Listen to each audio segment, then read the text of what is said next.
Everything we hear is an opinion, not a fact. Everything we see is a perspective, not the truth. You follow all the rules. You're a good friend, a dedicated employee, always there when someone needs you. So why does it feel like you're the one always getting left behind? You watch other people who seem to care less and do less, just breeze past you in their careers and relationships. You've been told to be selfless, to be accommodating, to put the group's needs before your own. But you're starting to suspect that selflessness is a one-way ticket to being used. And being accommodating is just a slow, quiet death of the self.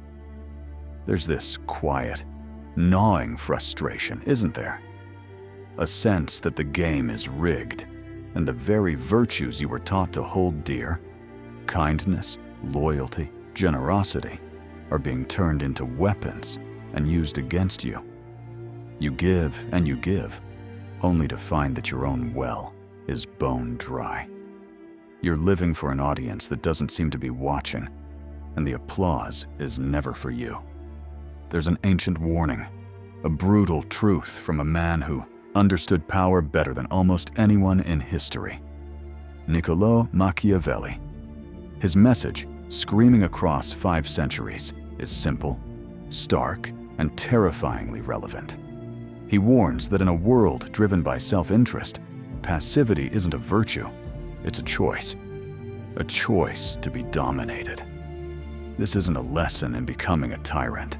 It's a lesson in survival. It's the cold realization that you must either become the ruler of your own life, or you will live as a subject in someone else's kingdom. Lesson 1. The modern-day serfdom. You didn't sign up for. Let's be honest about the life you're living.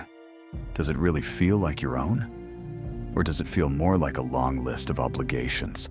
A chain of yeses you said when your gut was screaming, no? This is the trap of modern-day serfdom. It isn't a physical prison with chains and masters, but a psychological one. A prison without bars, where the warden is your own desperate need for everyone else's approval. Think about last week at work. Did you stay late to finish a project for a colleague? The same one who then presented your work as their own in the big meeting. You just sat there, silent, a knot of resentment twisting in your stomach. You told yourself it was for the good of the team. You told yourself it wasn't worth the fight. But what you really did was teach that person, and everyone else watching, that your work, your time, and your credit are all up for grabs. You handed them the keys to your own treasure chest. What about your friendships? Are you the dependable one? The 2 a.m. crisis hotline for everyone in your circle? You listen for hours as they pick apart their dramas and anxieties.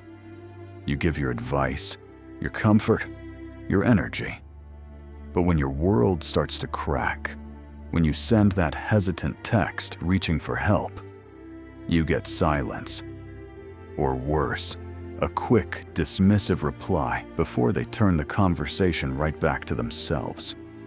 You've stopped being a person to be cherished and have become a utility to be exploited.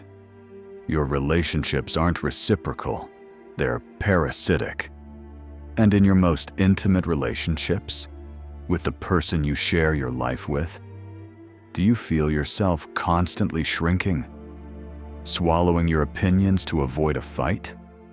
Setting aside your dreams because they're inconvenient for their plans? You call it compromise, but real compromise is a two-way street. What you're doing is a constant, slow retreat. You've surrendered so much territory, piece by piece, that you look up one day and realize you're living in a tiny corner of a life that was supposed to be yours. You never consciously signed up to be a subordinate in your own life. No one does. But through 1,000 small surrenders, 1,000 avoided confrontations, 1,000 moments of putting someone else's comfort before your own dignity. You've built this prison yourself. You have taught the world exactly how to treat you. You've shown them that your needs are negotiable, your boundaries are optional, and your sovereignty is on the table. This isn't a character flaw. It actually comes from the best parts of you. Your empathy, your desire for harmony, your loyalty. Society tells you to cherish these qualities, but it conveniently leaves out the most important part of the lesson. Without the backbone of self-respect and firm boundaries, these virtues aren't strengths. They are gaping vulnerabilities, waiting to be exploited by a world that, as Machiavelli knew all too well, doesn't run on goodwill. It runs on power. And by refusing to see that, you've become a willing participant in your own downfall. Lesson 2. The Prince of Power. Why Machiavelli still matters.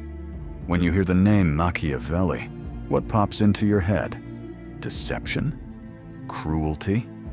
A shadowy figure whispering ruthless advice to a tyrant? The word Machiavellian itself is now shorthand for being a cold, calculating monster.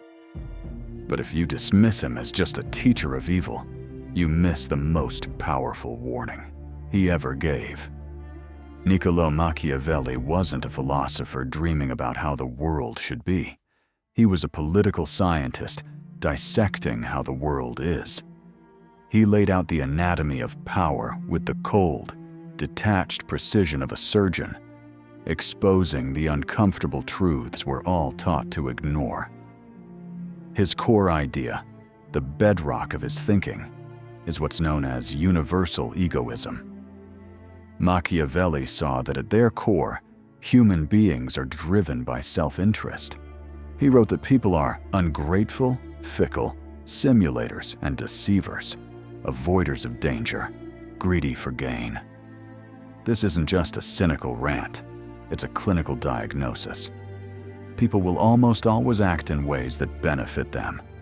To expect anything else, to build your life on the hope of universal selflessness, is to build your house on quicksand. Our modern culture is practically a conspiracy against this truth. We're hit with messages telling us to be selfless, to trust everyone, to give without expecting anything back. We're told that putting yourself first is selfish. Machiavelli would see this as a system designed to create a docile, easily controlled population. It's a trap for the nice guys, a set of rules that guarantees anyone who follows them will always be at the mercy of those who don't. But here's a crucial twist a lot of people miss. Machiavelli didn't just say, "Be ruthless." He also advised that a ruler should always appear to be compassionate, faithful, and devout. He knew that a reputation for virtue was a powerful tool. The real art of power is knowing that you have to project goodness, while also being ready to act otherwise when survival demands it. His most famous book, The Prince, was a manual for a ruler on how to gain and keep power in a world full of rivals, all acting in their own self-interest. But its lessons are universal, because the dynamics of power are the same, whether you're a 15th century prince or a 21st century professional trying to navigate an office, a family, or a social circle. Life is a constant negotiation of power, whether you admit it or not. By refusing to see the world as an arena of competing self-interests, you aren't being virtuous. You're being willfully blind. It's like you're playing chess, but pretending it's a friendly game of checkers. Meanwhile, your opponent is taking your pieces off the board, and you just keep smiling and handing them your queen, believing your goodwill must eventually be returned. It won't be. Your kindness will be seen as weakness. your generosity will be treated as an opportunity. This is the brutal, essential wisdom of Machiavelli. He isn't teaching you to become a monster. He's giving you the permission you need to stop being a victim. He is handing you the playbook that others are already using against you. The first step to reclaiming your life is to accept this uncomfortable reality. You have to see the game for what it is. Only then can you start playing on your own terms. Lesson 3. The first kingdom to conquer. Your own mind. Before you can command respect from the world, you have to conquer the most critical territory of all, your own mind. For Machiavelli, a state, lo Stato, isn't just a piece of land with a government. It's any domain of personal power. Your life, your time, your energy, your decisions is your state. It is your kingdom. And the big question is, who's ruling it? Is it a sovereign state with clear laws and defended borders? Or is it a failed state, torn apart by civil war, with its gates wide open for any opportunist to walk in and plunder? To bring order, Machiavelli said, a ruler needs virtù. This word is often translated as virtue, but that's completely misleading. Virtù isn't about being morally good. It's about skill, strength, courage, and the decisive will to act. But it's also about foresight, the ability to anticipate what's coming and prepare for it. It's the power to shape events rather than being shaped by them. Without virtù, a ruler is just a figurehead, and their state is doomed. The enemies you have to conquer to build your own virtù aren't out there. They're the rebels inside your own head. The first is your desperate desire to be liked. This desire is a traitor in your court. It tells you to abandon your own principles for a cheap hit of approval. It's the voice that whispers for you to say yes when you know you should say no. A sovereign ruler doesn't try to be liked. They command respect. You have to shut that traitor down. The second internal enemy is your fear of conflict. This fear is a coward that advises peace at any price. It tells you to swallow disrespect and avoid difficult conversations. But in the world of power, conflict you avoid isn't solved. It's territory you've just surrendered. A ruler with virtù doesn't go looking for fights, but they absolutely do not run from them when it's necessary to defend the borders of their kingdom. And the third enemy is that nagging feeling of guilt you get when you finally do put yourself first.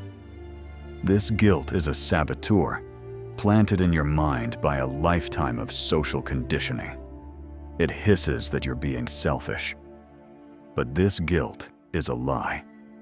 Prioritizing the health of your own kingdom, your mental, emotional, and physical well-being, isn't selfish. It's the fundamental duty of a sovereign. Developing virtù isn't an overnight change.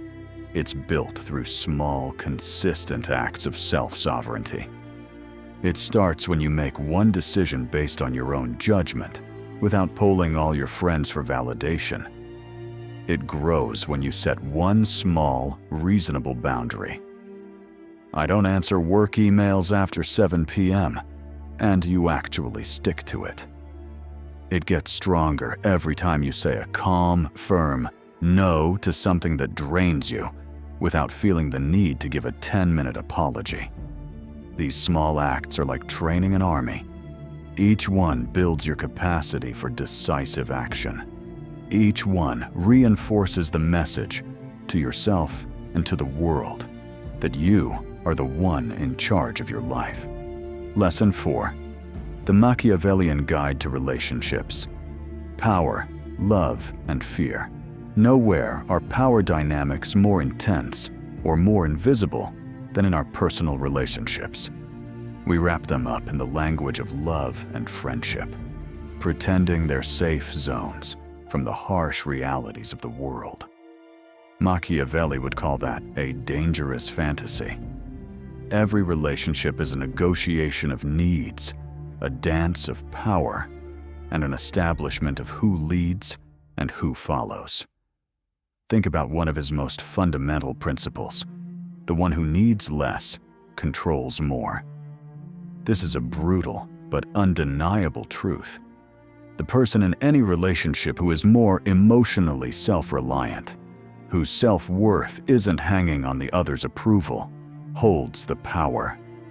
This isn't about being cold or cruel. It's about having a core of inner sovereignty. When you need someone's validation to feel whole, you've handed them total power over you. You are their subject.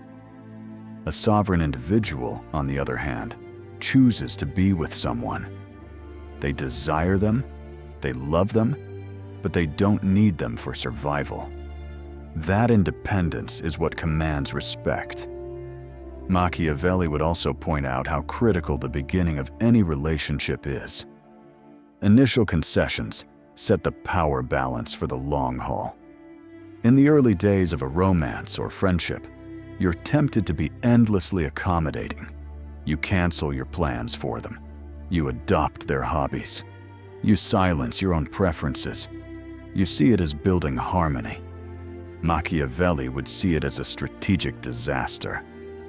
You are, from day one, teaching this person that your time, your interests, and your needs are secondary. You're setting a precedent of submission that's incredibly hard to undo later. This brings us to his most infamous question.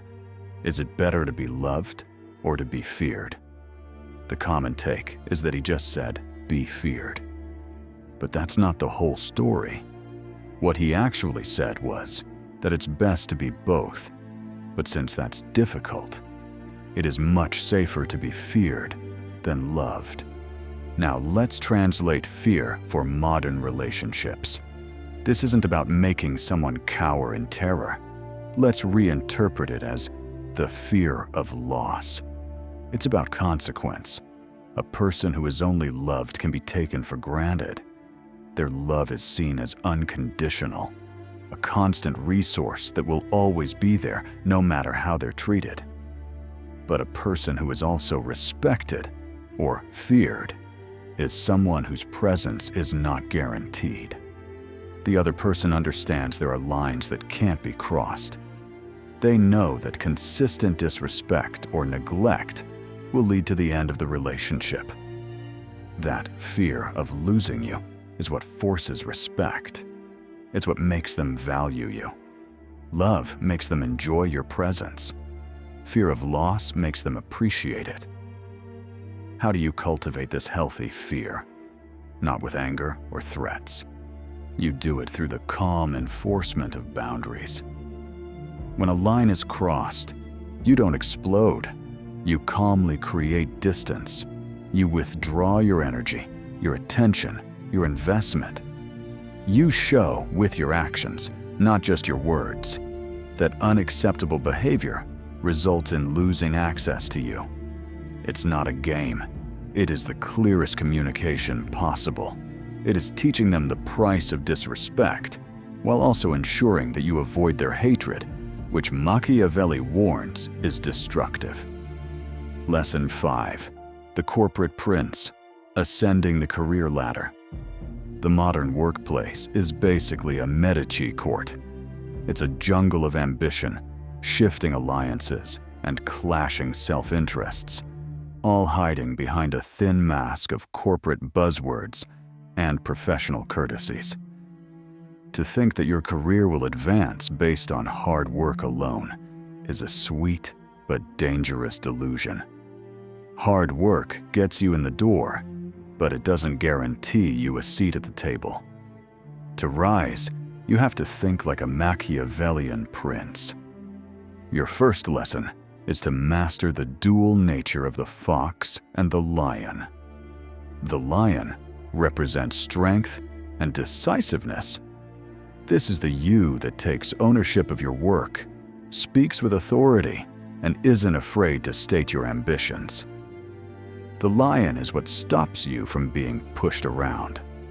But the lion alone is clumsy. It can walk right into traps. That's why you also need the fox. The fox is cunning, perceptive, and strategic. The fox understands the hidden currents of the office. Who has the real influence, what your boss really values, and the unspoken rules of the game. The fox sees the political traps before they're sprung. The person who is all lion is seen as an aggressive bull in a china shop, easily outmaneuvered. The person who is all fox is seen as sneaky and untrustworthy, lacking the force to ever truly lead. The corporate prince, the one who rises, is both. They have the cunning to see the path and the strength to walk it. Next, you have to understand the grave danger of hesitation. Machiavelli warned that a prince who hesitates invites his own ruin. In the office, this is a law of nature. When you fail to take credit for your idea in a meeting, you create a vacuum, and you can bet a more decisive colleague will fill it. When you put off a tough decision, you project weakness and incompetence. When you see a golden opportunity but wait for the perfect moment, you'll watch someone else grab it. Decisiveness is a form of power. It signals command and control. Even a decent decision acted on with conviction is better than a perfect one that comes too late. In this court, your reputation is your currency. It's everything. Machiavelli knew a ruler's reputation was the embodiment of the state's power. Your professional reputation is the embodiment of your value. This isn't about being fake. It's about strategic public relations. It's making sure your successes are visible to the right people. It's about how you frame your failures, taking ownership decisively, showing you learned from it, and moving forward with renewed force. You have to be the minister of your own propaganda, ensuring the story people tell about you is one of competence and power. Stop being a pawn in the corporate game. Start being a player. Lesson 6. The Great Game. Navigating Social Hierarchies. The rules of power don't stop at your front door or the office lobby. They operate in every part of your life. Every social circle, every online community, every neighborhood group is its own little kingdom with its own hierarchy. To be sovereign, you have to understand how to move within these structures without becoming a slave to them. Machiavelli had a powerful insight here. He saw an eternal clash between the interests of the elites, the nobles, and the common people. The elites want to dominate, and the people simply want not to be dominated. He advised the prince that while it's tempting to cozy up to the powerful few, real, lasting power comes from having the support of the many. The elites are fickle, they have their own ambitions, and they will turn on you. The people, if treated fairly, are a much more stable foundation. So how does this apply to your life? It means you have to resist the pull of the in crowd. In every social scene, there's a small, self-appointed elite who act like gatekeepers. The people-pleaser instinct is to desperately seek their approval. You laugh at their jokes. You adopt their opinions. You change who you are, hoping they'll finally let you into their circle. Machiavelli would call this a fool's game. Trying to please the nobles makes you their servant. Worse, a prince who rises with the help of the nobles has a harder time staying in power because they see themselves as his equals and are harder to manage. Your power doesn't come from getting an invitation to the exclusive party. It comes from building your own base. It comes from being authentic and connecting with a wide range of people who respect you for who you actually are. Stop trying to get into the cool kids' clubhouse. Build your own house and make it the place everyone wants to be. Be the prince who aligns with the people, not the one begging for scraps from the noble's table. But there's a final, subtle trap. Machiavelli observed that even the most successful rulers can become enslaved by the very game they mastered. The constant need to maintain power, manage perceptions, and play politics can consume them. This is a critical warning for us today, especially in the age of social media, where life itself is a performance. The goal isn't just to climb a ladder. The goal is sovereignty. This means knowing the difference between your public role and your private self. The ultimate power is being able to play the game without letting the game play you.